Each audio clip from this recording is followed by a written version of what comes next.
산책하기 딱 좋은 토요일 아침, 우리 산책할래요?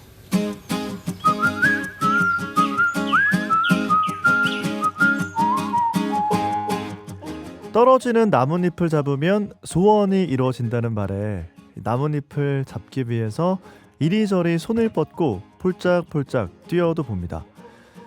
그런데 이 나뭇잎이 쉽게 손에 잡히지가 않죠. 그러던 어느 날 내 어깨 위로 나뭇잎 하나가 툭 떨어집니다. 아무런 욕심 없이 아무 생각 없이 걷던 길에 슬며시 내게로 내려앉은 거죠. 그저 나뭇잎 하나일 뿐인데 괜스레 기분이 좋고 뭔가 일이 술술 풀릴 것만 같습니다. 이렇게 길을 걷다 보면 뜻하지 않게 기분 좋은 일이 생기더라고요. 내가 걷고 있는 이 길 위에선 무엇 하나 주기가 힘들구나, 이런 생각과 함께 막막해질 때가 있는데요. 그래도 걷다 보면요, 내 곁에 슬며시 떨어지는 낙엽처럼 행운이 또 행복이 따라오는 날이 있을 겁니다. 여러분과 함께하는 92번째 산책, 우리 산책할래요? 안녕하세요. 저는 아나운서 서정모입니다.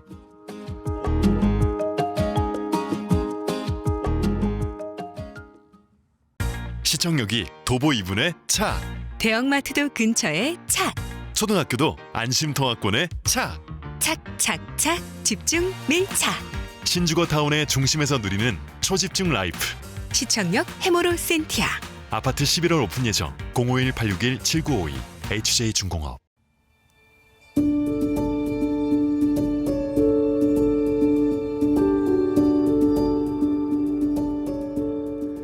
나의 마음을 들어주는 이 시간, 나들이.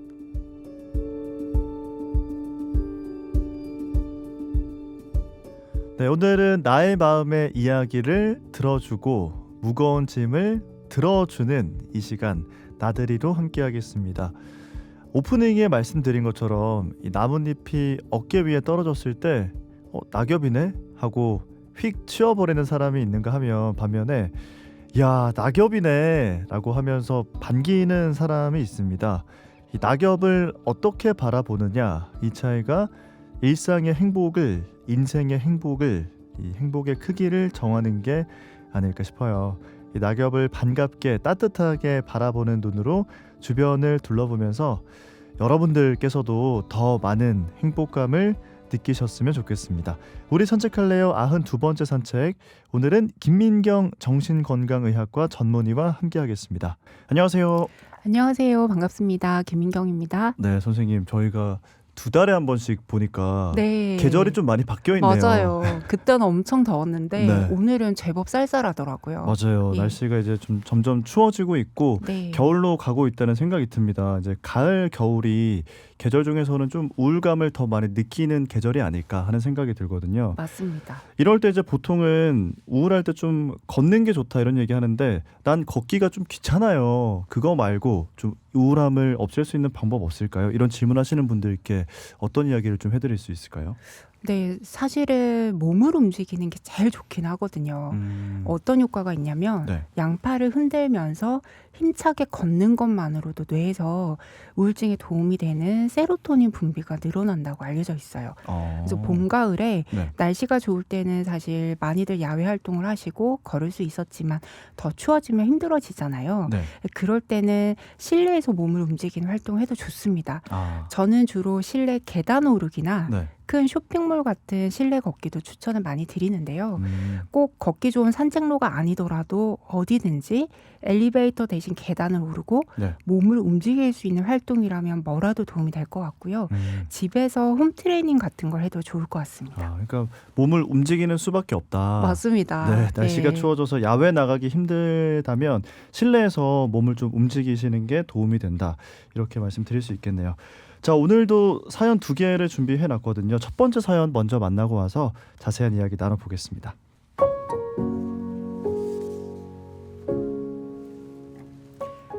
누군가에 의해 감정이 상했을 때 저는 기분이 나쁘다, 화가 난다, 울고 싶다를 넘어서서 어떻게 하면 저 사람이 나한테 더 미안해질까?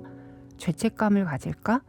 저 사람이 내 눈치를 보고 나에게 더 잘했으면 좋겠다, 이런 생각을 하게 됩니다. 그러다 보니 그 순간 상황을 부풀리거나 감정을 과잉 표현하게 되고 때때로 거짓말을 하게 되기도 합니다. 나로 인해 힘들어하거나 아파하는 상대방 모습을 보면 나도 속이 상해야 할 텐데 그게 아니라 그 순간 충족감이라고 해야 할까요? 그런 감정을 느낍니다. 특히 가족이나 가까운 지인에게는 더 그러는 것 같아요. 이후에 정신을 차리고 나면 내가 왜 그랬을까? 그렇게까지 할 필요는 없었는데 하고 후회를 반복하는데요. 이런 모습이 일반적인 건 아닌 것 같은데 저는 뭐가 문제고 어떻게 고칠 수 있을까요? 네, 첫 번째 사연을 만나보고 왔습니다. 이 사연을 들으면서 공감이 가는 부분도 있었고 공감이 좀 안 되는 부분도 있긴 했었거든요. 그러니까 뭐 누군가에 의해서 감정이 상했는데 그 사람이 나한테 좀 미안했으면 좋겠다. 나한테 또 좀 더 잘해줬으면 좋겠다. 이런 생각은 좀 누구나 할 수 있는 것 같은데 지금 이분은 좀 상황을 부풀리고 감정을 좀 더 과하게 표현하게 되면서 거짓말까지 하게 된다. 이런 말씀하셨거든요. 선생님 어떻게 보십니까? 이 내용만 가지고 단순히 문제가 있다라고 하기에 무리가 있을 것 같아요. 그렇지만 네. 사연자분께서 특히 가족이나 가까운 지인에게 더 그런 것 같다고 하셨거든요. 그 부분에 초점을 맞춰서 설명을 드리고 싶어요. 네. 그 가족같이 아주 가까운 사람들에게 우리는 속상할 때 의지하고 싶고 위로받고 싶어집니다. 맞아요. 흔히 그런 관계를 애착 관계라고 하는데요. 네. 아주 어릴 때는 주로 부모님에게 그런 것을 기대하고 성인이 되어서는 연인이나 배우자 같은 가까운 사이에서 그런 기대를 하게 되죠. 그런데 상대가 내 마음을 몰라주는 것 같을 때 혹은 갈등 상황이 생겨서 서로 사이가 안 좋을 때 이 애착 유형에 따라서 보이는 모습이 달라집니다. 네. 이 사연자분의 경우는 네. 물론 좀 더 심도 있는 면담을 해봐야겠지만 네. 제가 생각할 때는 몰입형 애착을 가지고 있을 가능성이 있어요. 몰입형 애착. 네. 이를테면 내가 이렇게 힘들다는 것을 굉장히 과장되게 표현하고 상대 역시 나와 비슷하게 아픔을 경험하기를 바라는 마음이 있는 거죠. 그 한 심리학책에 나와 있는 이 몰입형 애착에 대한 비유를 보자면 네. 깊은 바다에 혼자 튜브에 의지하고 떠 있는데 옆에 배가 지나가는 상황을 한번 상상해 보는 거예요. 네. 그 배가 지나가 버리면 영영 구조되지 못한다라고 생각하면 굉장히 불안해지고 목청껏 소리쳐서 살려달라고 하게 됩니다. 그런 상태라고 이해를 해보시면 좋을 것 같아요. 근데 선생님이 너무 신기한 게 이렇게 설명을 해주시면은 다 이해가 되더라고요. 그 네. 상황들이. 그래서 이분도 지금 이런 마음이겠구나라는 생각이 들고 이야기를 듣다 보니까 보통 좀 우리가 어릴 때 부모님한테 좀 뗐을 때 이런 마음을 가지지 않나 하는 생각이 들거든요. 네, 맞습니다. 어린이들이 엄마의 관심을 끌기 위해서 훨씬 더 크게 온다든지 네. 이렇게 들어줄 때까지 떼를 쓴다든지 하는 모습을 보이죠. 사실 이 몰입형 애착이 생기게 되는 것은 네. 부모의 양육 태도와 연관해서 생각해 볼 수 있거든요. 힘들 때 과도하게 표현하고 매달리는 태도는 그런 반응을 보일 때만 엄마가 나를 봐줘서라고 볼 수 있어요.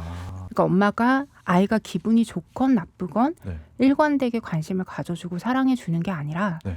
평소에는 무관심하다가 아프거나 많이 속상함을 표현할 때만 관심을 가져주는 거죠. 그러다 보면은 네. 누군가의 사랑을 받기 위해서는 조용히 표현하거나 가만히 있기보다는 강하게 표현하는 게 유리하다는 것에 익숙해지는 거죠. 그러니까 이게 계속 좀 강화된 거네요. 맞습니다. 네. 이것도 그러면은 뭐 애정 결핍의 일종이라고 봐야 됩니까? 사람과의 관계에서 안정적인 유형을 보이는 것을 안정애착이라고 해요. 네. 그러니까 뭐 속상하거나 갈등 상황에서도 과도하게 매달리거나 그러지 않고 뭐 잘 말로 전달하고 의논할 수 있는 관계라고 볼 수 있죠. 네. 근데 그 관계가 이제 전체 인구에 다 해당되는 건 아니고요. 약 3분의 1 정도는 불안정 애착을 형성한다고 알려져 있는데 여기에 몰입형, 회피형 애착들이 있습니다. 네. 성장하면서 중요한 양육자인 부모님과 감정을 주고받는 틀이 만들어지는데 네. 이때 감정을 주고받는 틀이 불안정해진다. 이렇게 이해를 하시면 좋을 것 같아요. 그렇군요. 자, 이 사연자 분이 저는 좀 대단하다고 느껴지는 게 일단 본인이 인지를 지금 하시고 맞아요. 뭔가 문제라는 거를 알고 해결하려고 하는 맞습니다. 의지가 있으신 거잖아요. 네네. 지금 제가 뭐가 문제일까요? 이렇게 물어보셨는데 어떻게 대답을 해드려야 될까요? 사실은 이제 그 아나운서 분께서 말씀 주셨듯이 네. 스스로 알아채기는 정말 힘들어요. 대개는 이제 어떻게 오시냐면 네. 상대 배우자나 연인이 당신 이런 게 정말 문제야라는 얘기를 자꾸 듣다 보면은 갈등이 생기고 네. 제가 진짜 문제인가요? 라고 물어봐서 저희들이 상황을 살펴보다 보면은 그런 패턴들이 보이는데 네. 좀 드물게는 본인의 심리적인 문제에 관심을 가지시고 어, 해결하고자 하시는 분들이 계시거든요. 네. 그래서 스스로 변화하고 싶은 동기가 저는 제일 중요하다고 말씀을 드리고 싶고요. 스스로의 애착 유형을 이해하고 네. 상담을 꾸준히 받는다면 변화할 수 있다고 말씀을 드리고 싶습니다. 그리고 아마 사연자분께서 궁금해하시는 이유가 네. 이런 패턴이나 관계가 반복이 되다 보면 과도하게 감정을 처음에 표현하면 상대가 이해해주고 네. 미안해하고 나에게 관심을 보여주다가 이게 계속 지속이 되면 상대가 좀 지칠 수 있어요. 지칠 수도 있고 이 사연자분 같이 계속 이게 반복이 되다 보면 상대가 나에게 지쳐서 떠나가지 않을까 하는 불안과 그렇기 때문에 더 매달리고 싶은 마음이 동시에 나타나게 되거든요. 네. 그래서 사랑하거나 소중한 사람을 잃고 싶지 않은 마음이 있으시기 때문에 이런 사연을 말씀해 주셨다고 저는 이해하고 있어요. 네. 그러게요. 기본적으로 좀 사랑이 많으신 분이지 않을까 네, 하는 생각이 맞습니다. 드네요. 네. 그런데 사실 뭐 이런저런 상담을 하시는 분들을 지켜보면서 드는 생각은 이런 성향 가지게 된 게 뭐 타고난 것도 있겠지만 어린 시절에 어떤 부모를 만나게 되느냐, 어린 시절에 내가 어떤 경험을 했느냐에 따라서 사실 내 선택과는 상관없이 이런 성향이 만들어지는 것도 큰 것 같아요. 네, 맞습니다. 이분도 예. 그렇지 않을까 싶거든요. 네, 네, 맞아요. 그러니까 사실은 이제 타고난 기질도 있고 네. 누가 양육을 해주느냐, 그리고 부모님이 기질이 어떠냐, 네. 타고난 순서, 음. 그리고 태어났을 때 집안 환경 같은 것들이 복잡하게 연관이 있기 때문에 딱 어떤 영향이라고 할 수는 없지만 네. 우리가 상담을 하다 보면 나의 애착 유형이 그러면 부모님으로부터 비롯됐네, 부모님이 나를 이렇게 길러주셔서 내 성격이 이렇게 된 건가 하는 원망이 들 수도 있거든요. 그렇죠. 네. 예, 그런데 우리는 이제 모두가 완벽하지 않기 때문에 부모님들 입장으로서는 그 당시에 최선의 양육을 했다 하더라도 부모님들의 어떤 정서적인 문제나 우울 불안이나 부모님 각자의 애착 유형이 있을 거잖아요. 네. 그런 것들로 인해서 부모님은 최선을 다해서 아이를 돌봤더라도 아이가 조금 불안정하게 자랄 수는 있는 거예요. 그래서 성인이 된 우리는 상담을 통해서 설사 부모님의 어떤 양육 방식이 나에게 이런 영향을 끼쳤다라는 거를 알게 되더라도 그것을 꼭 부모님을 원망하거나 과거로 돌아가야 된다라고 생각할 필요는 없을 것 같아요. 부모님에 대해서 좀 이해하고 네. 이렇게 부모님이 나를 양육해 주신 것이 나의 성격 형성하는 부분에 영향 끼쳤구나라는 것을 알아챈다면 네. 현재부터 내가 그것을 조금 변화하게 될 동기를 가져갈 수 있습니다.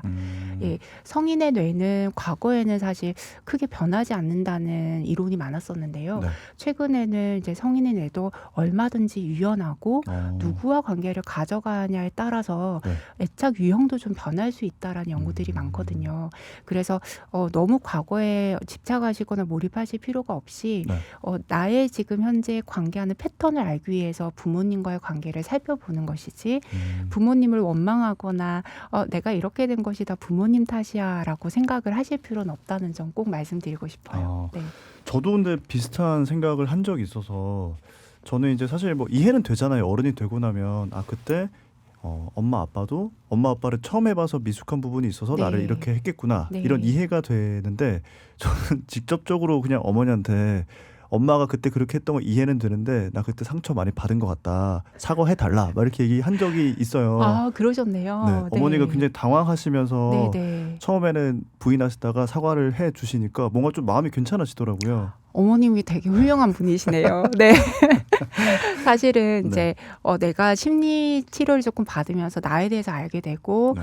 그런 말씀 주신 것 같은 생각을 하시는 분들 되게 많은데요. 거기서 좀 더 나아가서 네. 부모님들이 이렇게 가족 상담에 참여하시고 네. 실제로 두 분이 소통하시면서 부모님들이 사과해 주시는 경우가 꽤 있으세요. 그러면 치료에 굉장히 도움이 되죠. 그런데 네. 때로는 네. 부모님들 마음이 너무 힘드시거나 아, 예, 현재도 소통이 잘 안 되거나 네. 그럴 때 이제 어떤 생각을 하시게 되냐면 부모님이 진짜 미안하다고 해줘야 될 것 같고 사과를 해주시면 좋은데 네. 부모님은 변할 의지가 전혀 없어 보여요. 네. 그러면 사실 내가 어떻게 할 도리가 없는 좀 거잖아요. 답답해지죠, 답답해지죠. 네. 그럴 때 어떻게 해야 돼요? 그럴 때 제가 말씀드리는 게 네. 사실 부모님이 변해야지 내가 바뀔 수 있다라고 생각하는 것은 네. 해결의 열쇠를 부모님에게 주는 것과 같다. 네, 이런 주도권을 말씀을 드려요. 내가 갖고 있어야지 맞아요, 해결이 맞아요. 더 잘 될 예. 수 있다 이 말씀이시죠. 그래서 제가 굉장히 잘 써먹는 비유인데요. 네. 이게 그 소설책에 나오는 내용이긴 해요. 그 소설책의 주인공이 네. 심리 상담을 받게 되는데요. 네. 그 심리 상담사가 이 사람에게 똑같은 말을 합니다. 이 사람도 어렸을 때 상처가 있거든요. 근데 그 심리 상담사가 이 사람에게 부모님이 당신에게 굉장히 고급스러운 외제차를 선물해 줬다고 상상해 보세요. 선물해 주고 나서 스크래치를 입혔어요. 네. 그러면 어떻게 해야 될까요? 라고 질문하는 거예요. 그러면 내가 스스로 뭐 어떻게 해야 맞아요. 되겠죠. 예. 그러니까 선물해 주신 건 되게 감사하죠. 네. 그러고 어쨌든 스크래치가 났는데 네. 왜 스크래치를 입혔어요? 이것까지 수리해 주세요라고 하면 수리를 안 해주시겠다고 하면 계속 내 마음이 상하는 거예요. 근데 이미 나는 받았고 네. 내 소유이고 네. 이것을 수리하는 것은 나의 역할인 거죠. 그래서 그 심리 상담사가 그 주인공에게 네. 지금 그 작업을 할 겁니다라고 설명을 합니다. 네. 네. 그래서 내 마음의 상처, 성인이 된 내가 내 마음의 상처를 돌보는 것은 네. 누군가의 도움을 받거나 스스로 이렇게 마음을 조금 살펴보거나 알아차리거나 하는 것들로도 충분히 할 수 있습니다. 네. 네. 지금 이분도 알아차리시고 이걸 고치고 싶다라고 사연을 보내주신 건데 솔루션을 좀 드려야 될 것 같아요. 네, 네. 어떻게 고칠 수가 있을까요? 우선은 스스로의 감정을 잘 살펴보고 보살피라고 말씀드리고 싶어요. 가까운 사람과의 관계에서 굉장히 속상할 때 그 네. 속상한 마음은 주로 화나는 감정일 가능성이 있어요. 그 감정 아래 또 어떤 감정이 있는지를 보는 거죠. 아마도 화나는 감정 아래는 상대에게 이해받고 싶고 사랑받고 싶은 마음이 있을 거예요. 그런 것을 우리는 속감정이라고 부르기도 합니다. 그런데 그런 마음을 그대로 표현하기는 정말 어렵죠. 그래서 짜증내고 화내고 정말 내가 이렇게 힘들다는 것을 과도하게 표현하면서 울부짖게 되는 거죠. 네. 그래서 상대가 미안해하고 괴로워하면 나만 괴로운 게 아니고 상대에게 전달되었다는 안도감을 느끼게 됩니다. 그런데 아마 사연자분이 괴로워하시는 이유는 이런 방법이 반복되면 상대가 지친다는 것을 알고 있고 그러다가 떠나지 않을까? 이런 나를 누가 좋아해 줄까? 이런 마음도 있을 거예요. 이렇게 많이 괴로워하시는 분들이 있거든요. 네. 그럴 때 그 속감정을 스스로 한번 알아차려 보는 거죠. 아, 내가 사랑받고 싶은 속마음이 있어서 이렇게 화를 냈었구나. 네. 그렇게 알아차릴 수 있으면 우선은 스스로 감정을 추스르기가 쉽습니다. 그런 날 감정을 그대로 상대에게 표현하기 전에 네. 내 마음을 먼저 알아채고 위로해주고 격려해주고 나면 그 하나는 마음을 그대로 전달하지 않고도 좀 해결하기 쉽죠. 그래서 그 하나는 감정이 느껴졌을 때 한순간 멈추고 심호흡을 천천히 한 다음에 본인의 감정을 조금 추스린 다음에 한풀 가라앉았을 때 속마음을 천천히 상대에게 표현해 보는 거죠. 네. 자, 사연 첫 번째 만나봤고요. 두 번째 사연 만나고 와서 또 자세한 이야기 나눠보겠습니다.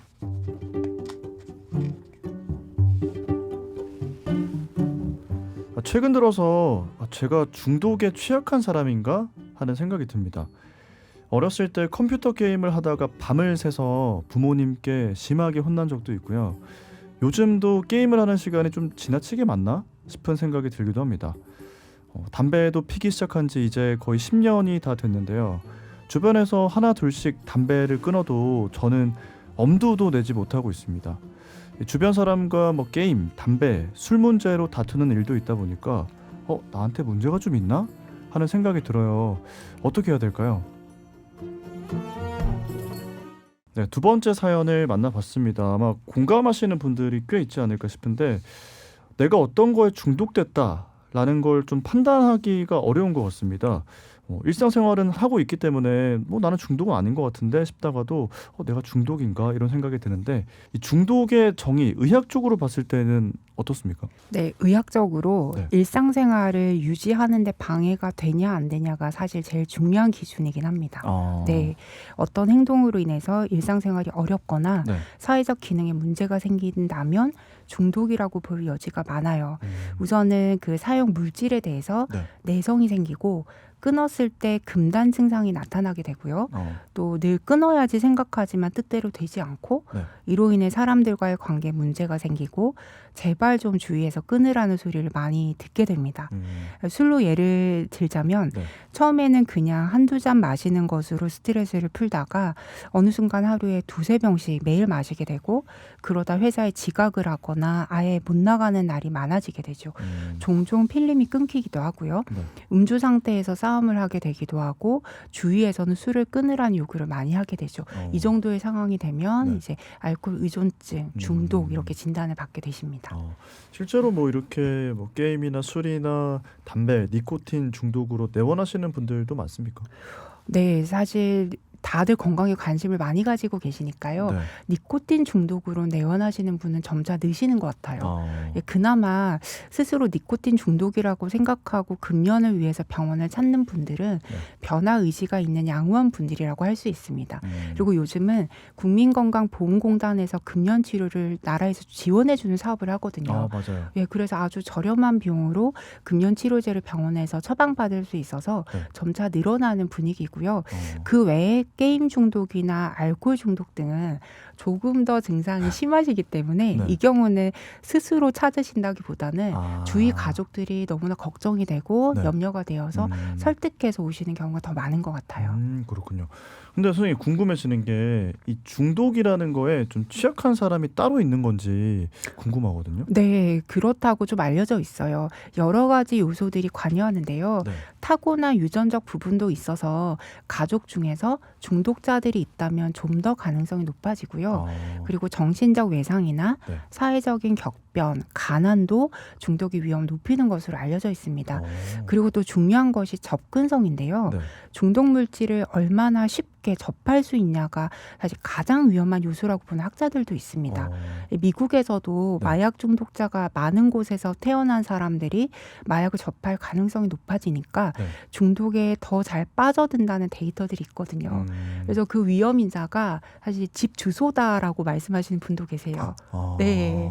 그래서 이와 관련해서는 현대 사회가 중독에 점차 취약해진다고 볼 수도 있습니다. 이게 지금 뭐 사실 개인의 사연으로 왔지만 이게 사회적인 문제가 될 수도 있기 때문에 맞아요. 좀 다 같이 얘기를 해볼 필요가 네네. 있겠다라는 생각이 들거든요. 근데 아까 이제 이유 중에 뭐 정신적 외상, 사회적 격변, 가난 이런 것들을 들어주셨는데 뭔가 좀 결핍된 마음 이런 걸로 인해서 중독이 찾아오나 하는 생각도 들거든요. 맞습니다. 네, 결핍이나 상실감, 외로움, 우울 등의 감정은 우리를 쉽게 중독에 빠져들게 하죠. 실제로 여성 알코올 중독 같은 경우는 네. 대부분 처음에 우울감이나 불면 등의 증상을 이겨내시려고 그걸 해결하기 위해서 한두 잔 술을 마시다가 네. 그것이 지속되어 중독으로 빠지게 되는 경우가 많거든요. 그리고 이게 뭐 정확히 어떤 중독이다라고 할 것까지는 없겠지만 이 지금 청취하시는 분들께서도 스트레스가 많거나 마음이 외롭거나 우울할 때 쇼츠를 계속 보시거나 누워서 폰만 하시거나 네. 그랬던 경험이 한두 번은 있으실 거예요. 그죠. 네, 그래서 마음이 허전하고 힘들어지면 네. 우리 뇌는 그것에서 벗어나고 싶어지고 빨리 쾌감을 얻을 수 있는 활동에 집중하게 되거든요.